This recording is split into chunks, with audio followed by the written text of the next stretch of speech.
Bonjour, chers amis. Je m'appelle Magic Jack. Ensemble, nous allons explorer des domaines aussi vastes qu'intrigants, parler de sujets aussi sulfureux que corrosifs, aborder des thèmes qui divisent, mais aussi qui rapprochent, avec toujours cette même volonté d'apprendre, de découvrir, de partager et d'évoluer. Bienvenue dans la Minute Sapiens.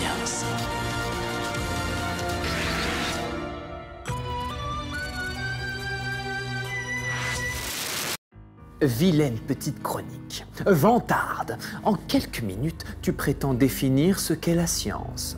Tu ignores donc que depuis les débuts de la philosophie, on continue de se demander ce qu'est que savoir quelque chose.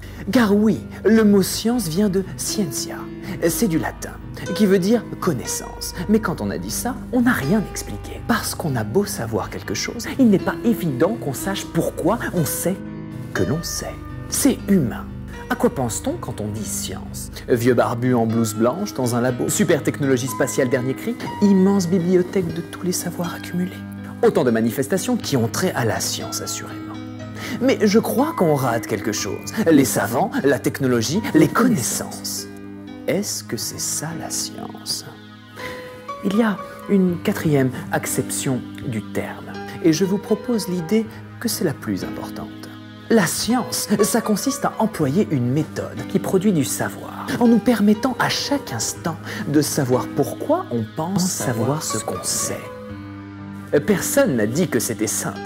La méthode scientifique consiste à observer le monde et les phénomènes qu'il contient, y compris les êtres humains et leurs bizarreries, et à expliquer tout ça en posant un minimum d'hypothèses.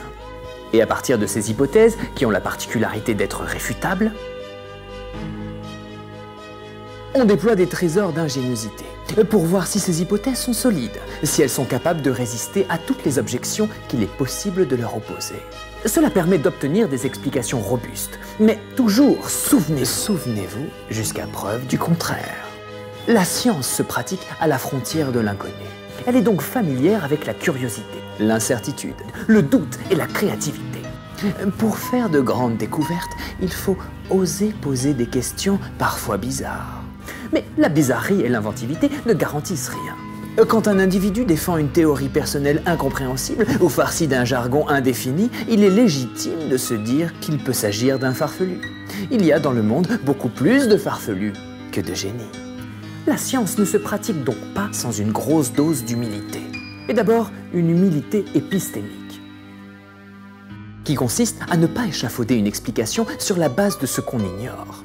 L'ignorance n'est jamais un argument pour valider une hypothèse par défaut. Par exemple, si un phénomène aérien n'est pas expliqué, alors il n'est pas logique de conclure que c'est un vaisseau alien. Il faut conclure que ce n'est pas encore expliqué.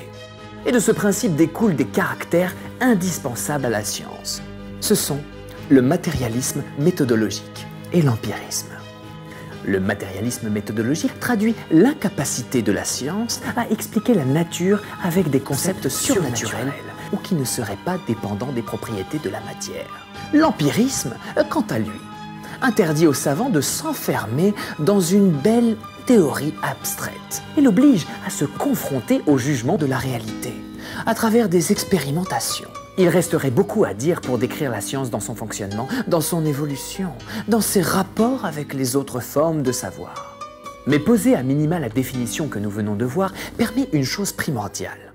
Ne pas demander à la science ce qu'elle ne peut pas donner.